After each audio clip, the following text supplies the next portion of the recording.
Well, hello YouTube. Look, I'm doing a little bit of I got it today in the mail.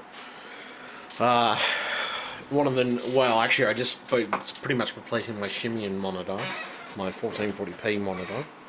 It's got like a glass backing here, as you can tell, and it's pretty cool. Let's go off that anyway. Close some of this stuff anyway.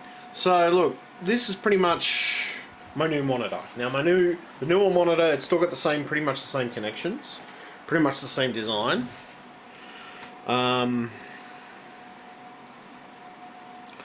Just grab. Let's grab a video. I'm going to be putting up at some point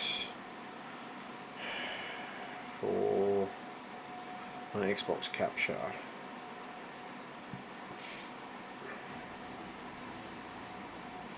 Okay.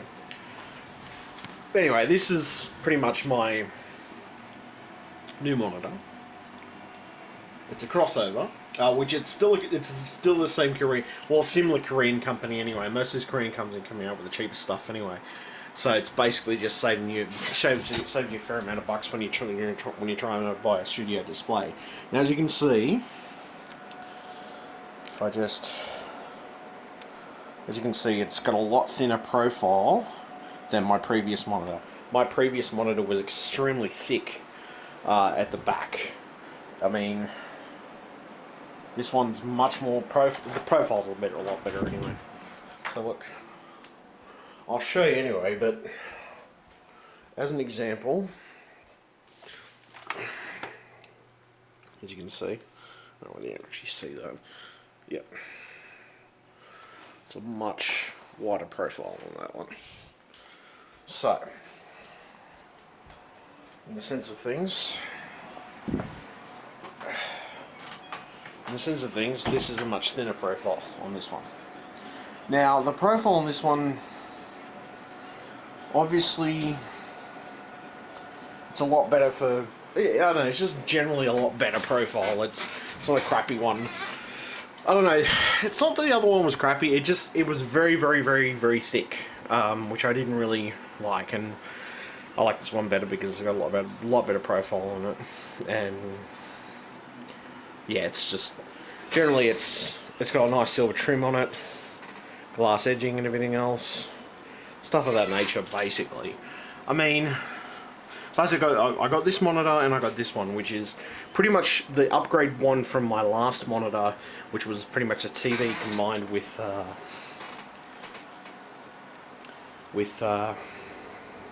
TV combined with monitor in combination of that. So you can pretty much switch between things and do Xbox and stuff like that. Pretty much most of this stuff, like this monitor, so far I'm not complaining. I mean, it doesn't have an ODS display like something like one of your brand name monitors would have, but I mean, it's still usable. It's still not a bad monitor, and I don't have any issue. Well, I don't know. I don't have any issues with it. It's usable. Put it that way. It's pretty usable. So you know, it's not just usable, but it's got a lot. I think it's actually got a better panel than my last one. My last one had an Apple panel. This is like one of the LG ones, one of the good LG ones. I don't know. Anyway, it's a pretty good panel anyway. I mean, I've noticed the color depth, everything else is yeah. It just feels much better on this one anyway. As you can see, I've got a GTA 4 video. Sorry, GTA 5 video running in the background. That's something I'm going to be putting up on my channel at some point. I just have to do a commentary for it, obviously. As you can see, I mean, between the two of them, like this is 1080p, that's 1440p, which is a big difference between the resolutions. But I mean, they're still pretty good panels regardless. The Samsung one and this crossover one, but the difference between the two and just the depth, the general color, you know, everything looks good on both comparison. I mean, the difference being though is that with the Samsung panel, I think it's a bit, I don't know whether it's just the camera not picking it up, but with the Samsung panel, it's a little more, I don't know, it's just picking up some like, not I wouldn't call it backlight bleed. It was like a shadow effect. But when you actually look at the Samsung monitor and you look at it with your real eyes, you don't get that. So I mean, you look over here, something like this. But I mean, even if I throw this on here,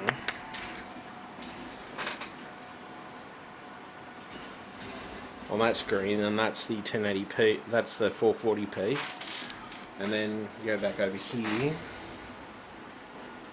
which, to be honest, I mean, in comparison to the two, I'm pretty good. I mean, saying that, I got both of these pretty cheap.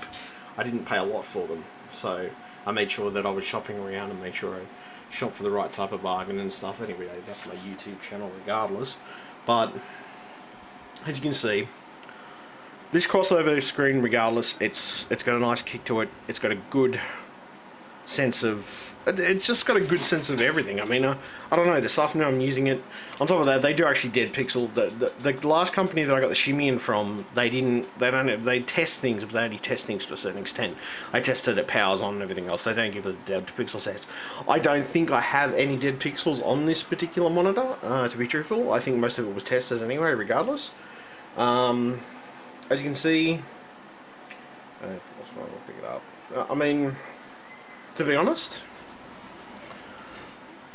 just, you know, well, I mean, I know I went for the same type of monitors, but I've always felt comfortable. I mean, I could have got two 27 inches with the same resolution, but I didn't want to tax my video card that much, so I'd rather just still get the same type of monitors I have now, except for maybe an upgraded version of this one, because I did want basically a new TV/monitor, just because I wanted the TV functionality of being able to hook things into it, RCA and such, and, you know, things of that nature. I mean, it's got a heap of connections on the back of that one, HDMI, and not just limited to HDMI, but other stuff as well. This, yeah, as I said, this screen's only got the dual link DVI, which is okay. Nothing wrong with that. It actually works quite well, and I've never had an issue with it. I've never had an issue with the previous 440p monitor either. But yeah, no, it's quite cool. Both monitors in comparison, and the pricing that I got on both of these at the time, I believe the Samsung might be a reconditioned one, but I mean, I think it was, when I got it, it was pretty much brand new in box. But yeah, I mean, for the monitor and the way it works, yeah, it feels good. It feels like a good monitor, and it works well, and I'm able to watch TV and do stuff on it. I'm able to, you know, muck around with my Xbox and things like that. Record on my Xbox stuff, and also in the same time get, you know, different combination of things on there as well. As you can see, I'm driving around GTA on that. But yeah, like, I mean, it's not just one thing. I mean, compared to the previous, like the previous Shimian model that I had, the bezel at the back and the bezel here and all those places was very thick, and it didn't feel like a very compact monitor. So I thought, well, you know, I'm happy with it for the time being, and I had it for a fair amount of time. I had it for a good amount of time, actually. And I thought, well, you know, bugger it, no, let's upgrade to like a, you know, a nice smooth-edged, something that actually comes off as being quite sleek in itself. So anyway, they're both pretty sleek, actually. I mean, Samsung and the crossover, they're both pretty sleek, and they both work very well so far. I have not had any issues lately. As I said, it was just more of a change than anything else. My dad's got the other previous monitor that I had, which is the other TV monitor that I had. He's using it as his TV. And I mean, I don't know, I'm thinking it's a smart choice to have at least one of my monitors to be a TV, because just generally because I do like to watch TV every so often now. I've found, aside from wanting to watch TV every so often now, I can't do without my workspace of the 1440p, which, to be honest, looks freaking great, and the workspace that I have on that monitor is spectacular, especially when I'm working with video editing programs, such as my Cyberlink program that I use to edit my videos. Which, to be honest, my editing and video process has got a lot more easier lately, and my upload speeds have got a lot more better as well. The funny part about it is that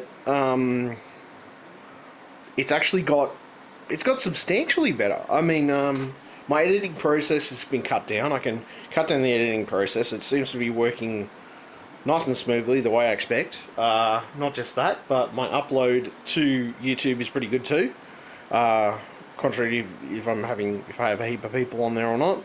But I mean, my uploads have been a little bit faster lately. Mainly to do, I think, with my new modem. But I think also partly to do with the fact that I've sort of streamlined things a bit more for how many gig a particular given upload image is, but a particular gig a video is in a given situation. What else we got? As you can see, I've got Windows 8.1 by the way, and that's pretty cool. It runs pretty well. I did have an initial teething problem because of my antivirus not being exactly what I would expect, because I had to use a beta version for a while, but aside from using a beta version, now I'm not using a beta version. So yeah. Anyway, that's there regardless. So anyway, stay tuned. Anyway, thank you YouTube. Thank you very much.